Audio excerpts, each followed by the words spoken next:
Hello, friends, and welcome to the Exams Made Simple. And we are back again with the Hindu Complete Newspaper Analysis for 23rd of April 2021. तो 23 अप्रैल 2021 का the Hindu newspaper analysis शुरू करते हैं।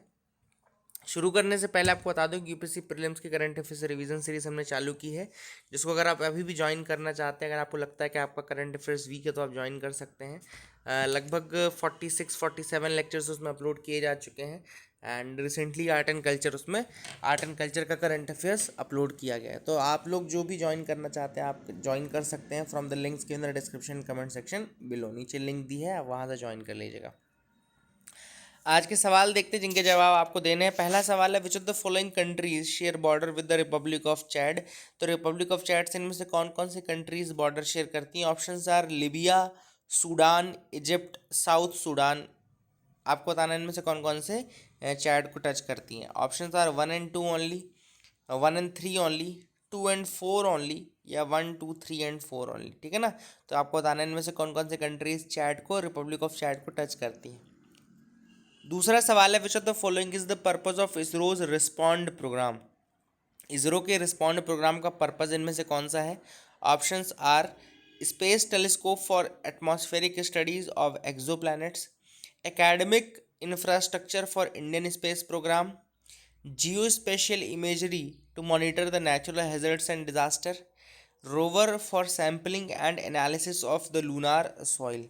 तो आपको बताना है कि इसरो के रिस्पॉन्ड प्रोग्राम का इनमें से औचित्य क्या है। ठीक है ना। तो इसरो का रिस्पॉन्ड प्रोग्राम इनमें से किस चीज़ के रिगार्डिंग है। ठीक है ना। So these are the two questions first. Third question is, which of the following organization releases the WordPress Freedom Index? WordPress Freedom Index इनमें से कौन सी संस्था जो है वो रिलीज करती है, आपको बताना है। ठीक है ना। तो WordPress Freedom Index कल ही मैंने आपको पढ़ाया था। ऑप्शंस आपको देख सकते हैं, international centre for journalist, transparency international, committee to protect journalist, या रिपोर्टर्स विदाउट बॉर्डर्स। तो आपको बताना है इनमें से कौन सी संस्था है जो कि निकालती है आपकी प्रेस फ्रीडम इंडेक्स। ठीक है ना। कल भी मैंने आपको बताया था। तो these are the 3 questions for you today and let me tell you the answers to you also. तीसरे का सवाल आपको तो पता है, रिपोर्टर्स विदाउट बॉर्डर्स हो गया। ठीक है ना। इसका तो पता ही है आपका। हाँ, अब जैसे दूसरा सवाल है, इसरो के रिस्पॉन्ड प्रोग्राम का क्या वो है। तो एक्चुअली ये एकेडमिक इंस्टीट्यूशंस को रिसर्च करने के लिए प्रमोट करता है। एक्चुअली जो ये है तो ये academic infrastructure for the Indian space program है। It is actually for academic institutions to undergo the research and all. तो स्पेस के साथ एकेडमिया को जोड़ने का प्रोग्राम है। इसरो का जो रिस्पॉन्ड प्रोग्राम है ना, ये स्पेस के साथ एकेडमिया को जोड़ने का। अब तीसरा सवाल, पहला सवाल जो मैंने पूछा था कि इनमें से कौन सी कंट्रीज रिपब्लिक ऑफ चैड को टच करती हैं, तो आज का जो मैप मैंने लिया है वो अफ्रीका का ही मैप लिया है, in order to showcase you कौन कौन सी कंट्रीज टच करती हैं। ठीक है ना, रिपब्लिक ऑफ चैड को। तो एज यू कैन सी, ये देखो चैट क्यों न्यूज़ में था। सबसे पहली बात तो चैट न्यूज़ में था क्योंकि वहाँ का जो लीडर थे वहाँ के, उनकी डेथ हो गई थी because of fighting the rebels. जो फैक्ट रेबल्स हैं, आप सबको पता होगा फैक्ट रेबल्स के बारे में। नहीं पता अगर आपको फैक्ट रेबल्स के बारे में, तो मैं आपको बता दूंगा कि चैड में फैक्ट रेबल्स से लड़ते लड़ते वहाँ के जो हेड थे उनकी डेथ हो गई। उनके बेटे ने अभी कमान भी संभाली है वहाँ की। तो चैड भी काफ़ी इंपॉर्टेंट है जोन, और ये सूडान चैड वाली जोन जो है ना, हमेशा न्यूज़ में रहती है ना किसी न किसी कारण से। तो ये थोड़ा सा मैप हमको देखना ज़रूरी है। चैड का मैं पहले आपको दिखा देता हूँ स्पेसिफिकली फॉर दैट रीजन। तो चैड आपको यहाँ पे दिख रहा होगा। ठीक है ना। Chad is located here. अब नॉर्थ में इसके साथ जो कंट्री बॉर्डर कर रही है वो है Libya. Libya is a country which is touching it here, आप देख सकते हैं यहाँ पे, है ना। फिर आपको यहाँ पे जो इसका वेस्टर्न पार्ट है वहाँ पे एक नाइजर दिख रहा है, एक नाइजीरिया दिख रहा है, एंड यहाँ पे कैमरून भी इसको टच कर रहा है। तो Niger, Nigeria and Cameroon, 3 countries यहाँ पे आपको इसके वेस्टर्न पार्ट में दिखी। चैड के नॉर्थ में कौन सी कंट्री टच कर रही है? लिबिया टच कर रही है सबसे ऊपर। चैड के वेस्टर्न पार्ट पे नाइजर, नाइजीरिया और कैमरून टच कर रहे हैं। चैड के सदर्न पार्ट पे central African Republic, CAR, central African Republic touch कर रहा है। फिर इधर आपका ईस्ट में सूडान टच कर रहा है। तो इतनी ही कंट्रीज़ हैं जो कि बॉर्डर टच करती हैं। बहुत इजीली आप इसको याद रख सकते हो, है ना। तो लीबिया टच कर रहा है, सूडान टच कर रहा है। लीबिया और सूडान 2 बड़ी कंट्रीज हमने इधर देख ली। फिर आपको इधर साइड जो वेस्टर्न पार्ट है उसमें नाइजर, नाइजीरिया, कैमरून दिख गया और सेंट्रल अफ्रीकन रिपब्लिक दिख गया। ठीक है ना। तो ये आप याद रखिएगा।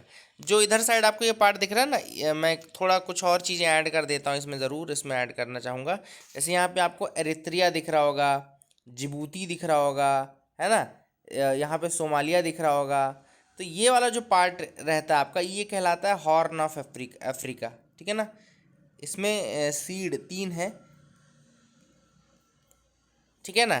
तो एरित्रिया आपका रहता है, इथियोपिया रहता है, जिबूती रहता है, एंड सोमालिया रहता है, एंड सूडान रहता है, सॉरी।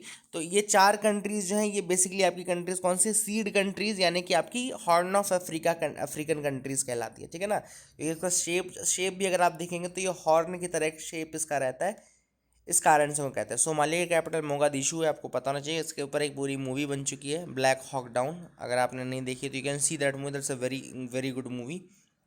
और अफ्रीका के मैप में एक और काम करना आप लोग, कि एक बार ओवरऑल सारी कंट्रीज़ की लोकेशन देख लेना, ठीक है ना, कि ऊपर से नीचे कौन सी कहाँ पर है ना। तो चैट तो ठीक है, मैंने आपको अलग से बता दिया, but you do that work from your side also, कि अगर एक बार आपने मैप खोला है तो एक बार पूरा मैप देख लो कि कौन कौन सी वाटर बॉडीज टच करता है, ठीक है ना। तो this is a question to you. Start करते हैं आज की न्यूज़ एनालिसिस को। तो आज का पहले न्यूज़ जो मैंने दूसरे न्यूज़पेपर से और दूसरे जो वेबसाइट्स हैं उनसे लिया है। तो आज सबसे पहली बात तो world Book and Copyright day है, 23 अप्रैल को यूनेस्को द्वारा ये सेलिब्रेट होता है। 23 April World Book and Copyright Day. UNESCO is United Nations education scientific and cultural organisation, and World Book and Copyright Day के रूप में इसको मतलब सेलिब्रेट किया जाता है। इस बार यूनेस्को ने बुक फेस चैलेंज क्रिएट किया in order to celebrate this World Book and Copyright Day. याद रखिएगा, 23 April World Book and Copyright Day. कोवी रैप, सेकेंड न्यूज़ जो है वो कोवी रैप के रिगार्डिंग है।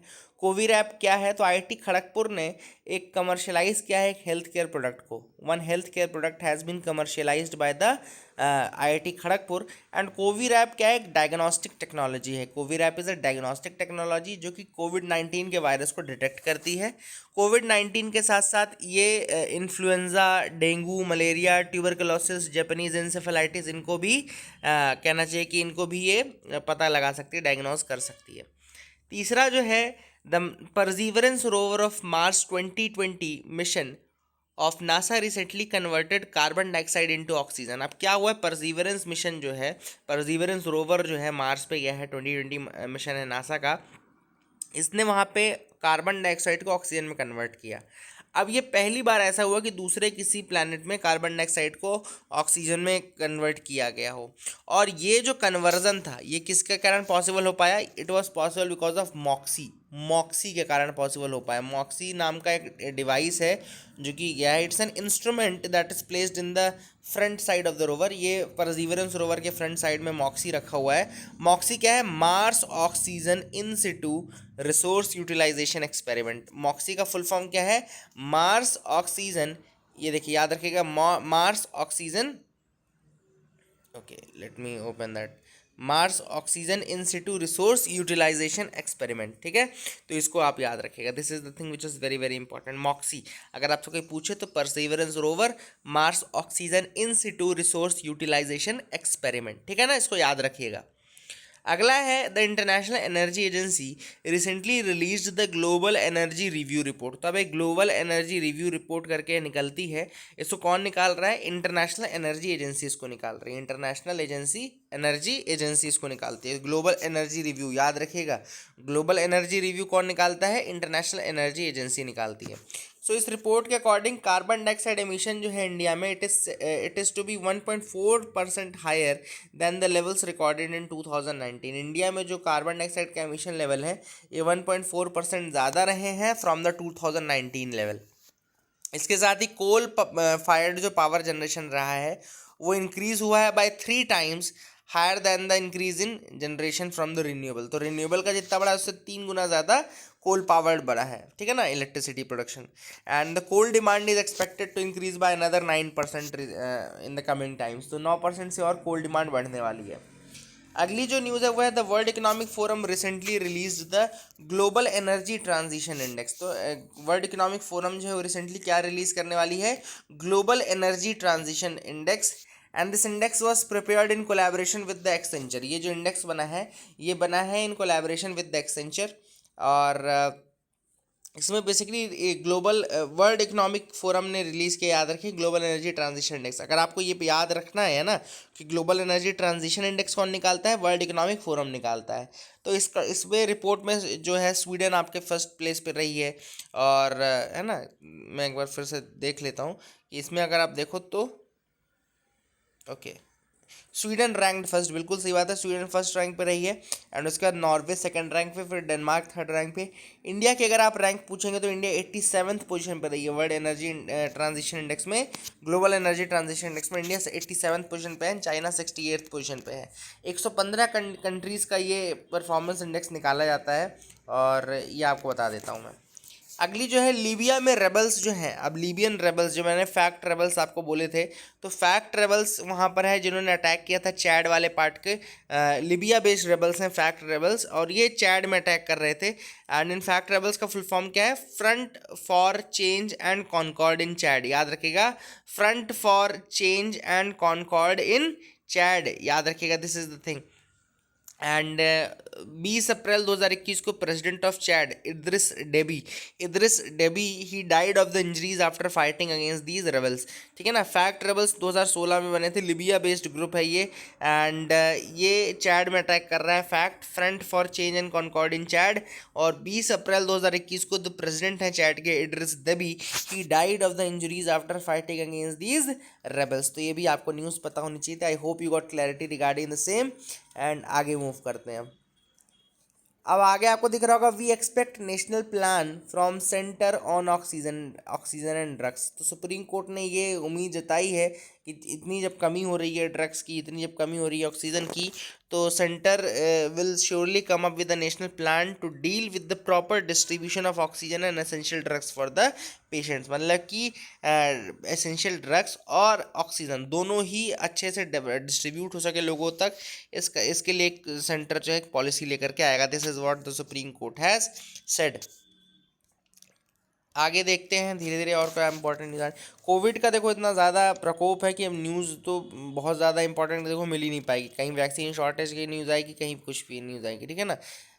एडिटोरियल में भी अगर आज मैं आपको दिखाऊँ, chequered legacy of Chief Justice of India जो है वो चीफ जस्टिस के अगेंस्ट का आर्टिकल है, ये मैं डिस्कस नहीं करूँगा फॉर ऑब्वियस रीजन, सब सबको पता होना चाहिए। प्रशांत भूषण द्वारा लिखा गया आर्टिकल है, इनकी काफ़ी ज़्यादा टसल भी चलती रही है सुप्रीम कोर्ट के साथ, तो ये लिख सकते हैं, लेकिन हम इसको डिस्कस तो नहीं करेंगे, ठीक है ना। Descent into disillusionment and chaos political article है, नहीं डिस्कस करेंगे। एंड यहाँ पे जो आर्टिकल हम डिस्कस करेंगे वो मेकिंग एजुकेशन एक्सेसिबल।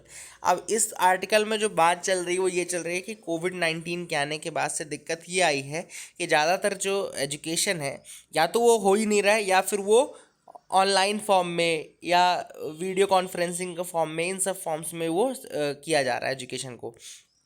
ऑथर ने कहा कि देखो क्या है कि बहुत जगहों पे रूरल एरियाज़ जो हैं, रूरल एरियाज़ में एक तो कमी है आपके कंप्यूटर्स की, लैपटॉप्स की, स्मार्टफोन्स की, दूसरी इंटरनेट की कमी है। अब ऐसे में आप कैसे एक्सपेक्ट कर सकते हो कि वहाँ का बच्चा किसी अर्बन एरिया के बच्चे के जैसा मतलब पढ़ेगा लिखेगा, इस तरीके की चीज़ें। तो बेसिकली वो सारी इश्यूज़ हैं। नाउ ऑथर ने यहाँ पे काफ़ी सजेशंस दिए कि ऑनलाइन एजुकेशन में आप क्या कर सकते हो। पहली चीज़ तो इंटरनेट पेनिट्रेशन जो इंडिया में ओनली 50% है, मतलब कि केवल 50% जगहों पे इंटरनेट पेनिट्रेशन है, 50% जगहों पे अभी भी नहीं है। तो मतलब कि अगर आप ये सोचें कि हर जगह के बच्चे को इंटरनेट एक्सेसिबिलिटी होगी, हर जगह का बच्चा वीडियो कॉन्फ्रेंसिंग के थ्रू पढ़ पाएगा, तो वो गलत है। अब यहाँ पे ऑथर ने 2 एजेंसीज़ की बात की है जो कि एजुकेशन को प्रमोट भी कर सकते हैं, काफ़ी ज़्यादा फैला भी सकती हैं।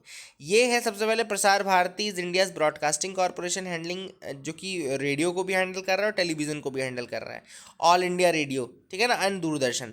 तो ऑथर ने यहाँ पे ऑल इंडिया रेडियो और दूरदर्शन की बात की जो कि प्रसार भारती द्वारा मेंटेन्ड है। और ऑथर का ये कहना है कि जो रेडियो और दूरदर्शन है इनका पेनिट्रेशन बहुत ज़्यादा है। अगर आप रूरल एरियाज़ भी देखें तो वहाँ पे भी बहुत ज़्यादा इनका पेनिट्रेशन है। एंड अगर आप देखें कि दूरदर्शन, तो वो भी नॉर्मल, अगर टेलीविज़न भी आपके पास तो दूरदर्शन तो उसमें आता ही है ना। तो ऑथर ने वही कहा है कि जब आपके पास दूरदर्शन और प्रसार ऑल इंडिया रेडियो ऑलरेडी हैं, तो आप फिर क्यों इधर उधर दूसरी एंटिटीज़ के पास जाते हो। तो आपको सबसे पहले क्या करना चाहिए, आपको इसी का यूज़ करना चाहिए in order to use them for the spread of education. थोड़ा सा मैं आपको बेसिक और बता देता हूँ प्रसार भारती के बारे में। तो प्रसार भारती जो है स्टैट्यूटरी ऑटोनॉमस बॉडी, याद रखिएगा प्रसार भारती जो है एक स्टैट्यूटरी बॉडी है। It's a statutory body and statutory होने के कारण मतलब कोई एक्ट भी होगा। तो प्रसार भारती एक्ट है बेसिकली, जो कि 23 नवंबर 1997 को 1997 23 नवंबर 1997 को प्रसार भारती एक्ट आया था। And it is the public service broadcaster of the country, public service broadcaster of the country, ठीक है ना, याद रखिएगा। स्टैट्यूटरी बॉडी है, प्रसार भारती एक्ट 1997 के थ्रू आया था एंड ये पब्लिक सेक्टर का जो ब्रॉडकास्टर है इंडिया का ये है, ठीक है ना। फिर ऑल इंडिया रेडियो आप सबको पता होना चाहिए, जिसको कि 1956 से आकाशवाणी कहते हैं। ऑल इंडिया रेडियो 1956 से उसको आकाशवाणी कहा जाता है and this is one arm of the public radio है, जो कि प्रसार भारती की एक आर्म है। इसके अलावा दूरदर्शन है, आप सबको पता होगा कि पब्लिक सर्विस ब्रॉडकास्टर है, जो कि मतलब कि ये भी प्रसार भारती के अंतर्गत आता है, ठीक है ना। एंड दूरदर्शन जो देखो 1959 में आया था, ये भी आपको पता होना चाहिए कि 1959 में दूरदर्शन आया था, ठीक है। तो these are the thing which you can remember and जो मैंने प्रसार भारती के बारे में बताया। अब यहाँ पे ऑथर ने जो सजेशन दिया वो यही दिया है, और जो मैंने सिंपल आपको बताया कि यहाँ पे ये इन्वॉल्व कर सकते हैं और टीचर्स को ट्रेनिंग दी जा सकती है ताकि वो प्रसार भारती और दूरदर्शन के थ्रू, मतलब एयर ऑल इंडिया रेडियो और दूरदर्शन के through at least 10th 11th 12th की जो क्लासेज है उनको करा सकें। और यहाँ पे उन्होंने एक सजेशन और दिया है 4:1 के रेशियो में, मतलब कि ऑल इंडिया रेडियो में 4 घंटे तो दूरदर्शन पे 1 घंटे, है ना, इस तरीके से क्लासेस लेने के लिए उन्होंने बोला है। And these can be trained in order to provide education. देखो यहाँ पे लिखा हुआ है, my suggestion is this: let AIR devote 4 hours per class, 4 hour per class to educational broadcasting, and let DD undertake educational broadcasting for 1 hour per class, with these two public broadcasting services combined in the ratio of 4:1 per class। तो 4:1 के ratio से 10th 11th 12th इस तरीके से आप कर सकते हैं। मतलब 3 घंटे दूरदर्शन देगा 10th, 1 घंटे दूरदर्शन देगा 10th के लिए, 1 घंटे 11th के लिए, 1 घंटे 12th के लिए, और आकाशवाणी जो होगा वो 4 घंटे देगा हर क्लास के लिए, ठीक है ना। सो यहाँ पे ऑथर ने कहा ये सजेशन अगर आप मानते हैं तो you will be able to serve the entire student population of the country, ठीक है ना। इसके अलावा उन्होंने सर्विस प्रोवाइडर से भी एक रिक्वेस्ट की कि आप फ्री इंटरनेट आवर्स प्रोवाइड करो, मतलब लोगों को फ्री इंटरनेट आवर्स प्रोवाइड करो, ताकि कोई टाइम बता दो कि इस टाइम से इस टाइम तक फ्री इंटरनेट अवेलेबिलिटी रहेगी, तो जिसमें कि लोग जो अफोर्ड नहीं कर सकते इंटरनेट वो भी यूज़ कर लें, ठीक है ना। High court dismisses FV WhatsApp please. अब FV और व्हाट्सएप ने प्ली दी थी हाई कोर्ट में, दिल्ली हाई कोर्ट में, कि कंपटीशन कमीशन ऑफ इंडिया ने उनकी प्राइवेसी पॉलिसी के ऊपर पहले ही जजमेंट दे दिया before even allowing the courts to give the judgement. तो यहाँ पे दिल्ली हाई कोर्ट ने उसको रिजेक्ट कर दिया और ये कहा है कि कंपटीशन कमीशन ऑफ इंडिया को कोई ज़रूरत नहीं है वेट करने की, वो चाहे तो वो जजमेंट दे सकता है। अब कंपटीशन कमीशन ऑफ इंडिया आप सबको पता होगा कि इंडिया में कंपटीशन और लेवल प्लेइंग फील्ड मेंटेन करने के लिए बनाई गई है। कंपटीशन कमीशन एक्ट 2002 के अंतर्गत, याद रखेगा, कंपटीशन कमीशन एक्ट 2002 में आया था। कंपटीशन कमीशन एक्ट कब आया था? 2002 में आया था। उसके तहत 2003 से कंपटीशन कमीशन ऑफ इंडिया बनाया जाने लगा और एक्चुअल में इसकी जब फंक्शनिंग स्टार्ट हुई है 2009 से स्टार्ट हुई। तो ये तीनों फैक्ट याद रखेगा कि कंपटीशन कमीशन एक्ट 2002 का है, 2003 से इसको बनाया जाना शुरू कर दिया गया था और 2009 में इसकी फंक्शनिंग शुरू हुई, ठीक है ना, कंपटीशन कमीशन ऑफ इंडिया की। तो वहाँ पे व्हाट्सएप की जो प्राइवेसी पॉलिसी आई थी उसमें उनका ये कहना था कंपटीशन कमीशन ऑफ इंडिया का कि इन्होंने बहुत सारा डेटा ले लिया है, यूज़र से बहुत सारा डेटा ले रहे हैं और ये जो एक्सेसिव डेटा जो इनको मिलेगा तो ये इनको अलाउ करेगा कि ये लेवल प्लेइंग फील्ड से ऊपर हट जाएंगे। मतलब जब आपके पास डेटा बहुत ज़्यादा रहेगा सामने वाले का तो आप अपने बेनिफिट के लिए उस डेटा को यूज़ कर सकते हो। तो इनका ये कहना था कि चूंकि ये इतना डेटा कलेक्ट कर रहे हैं तो that will give them an advantage over the others. India join search for submarine. अब यहाँ पे एक डीप सबमर्जेंस वेसल हमने भेजा है ताकि इंडोनेशिया के एक सबमरीन को जो खो गया है उसको हम ढूंढ सकें। उसमें लगभग 53 लोग उसके अंदर है। KRI नांगला, याद रखेगा, remember the name of this submarine, KRI submarine KRI Nanggala, remember this name KRI Nanggala, and this is an Indonesian submarine जो कि अभी 53 पर्सनल्स के साथ अभी खो गया है, एंड इसको ये ढूंढ रहे हैं। एंड इंडिया ने भी अपना डीप सर्च रेस्क्यू व्हीकल भेजा है in order to find out this, ठीक है ना, याद रखिएगा KRI नांगला, ठीक है। आगे मूव करते हैं, देखते हैं क्या इंपॉर्टेंट न्यूज़ आइटम्स हैं। You can also move with me. US will cut the emission by 52% by 2030। अब यूएस ने, आप सबको पता होना चाहिए कि लीडर्स क्लाइमेट समिट रखा था, लीडर समिट ऑन क्लाइमेट रखा था, एंड वर्चुअल समिट था ये, जिसमें उन्होंने ये कहा है कि हम 2030 तक 52% तक के अपने ग्रीन हाउस गैस एमिशंस को कम कर देंगे बाय 2005 लेवल, 2005 लेवल से 50 से 52% कम कर देंगे, ठीक है ना। And this is what they have said. And he also announced that the US would double by 2024 its annual financing commitments. जो annual financing commitments है उनको डबल कर देगा US by 2024। अब ये भी आपको पता होगा कि $100 बिलियन का प्रॉमिस किया गया था developed countries to non developing countries, इसी कारण से उन्होंने ये जो अपने फाइनेंशियल कमिटमेंट्स इनको भी बढ़ाया है ना, तो ये भी याद रखिएगा। चाइना के जो प्रेसिडेंट जी जिनपिंग हैं, उन्होंने ये कहा है कि 2030 तक उनका पीक आ जाएगा और 2060 तक वो कार्बन न्यूट्रलिटी को अचीव कर लेंगे, तो ये भी आप याद रखिएगा। अब इसी न्यूज़ आर्टिकल में एक टर्म था ग्रीन क्लाइमेट फंड। तो मैं आपको बता दूं कि ग्रीन क्लाइमेट फंड जो है वो 2010 के कैनकन समिट में, ये याद रखना, 2010 के कैनकन समिट में बनाए जाने की इसकी बात चली थी, याद रखेगा, 2010 कैनकन summit, and green climate fund इसी कैनकन एग्रीमेंट के कारण ही इस्टेब्लिश हुआ था, ठीक है ना।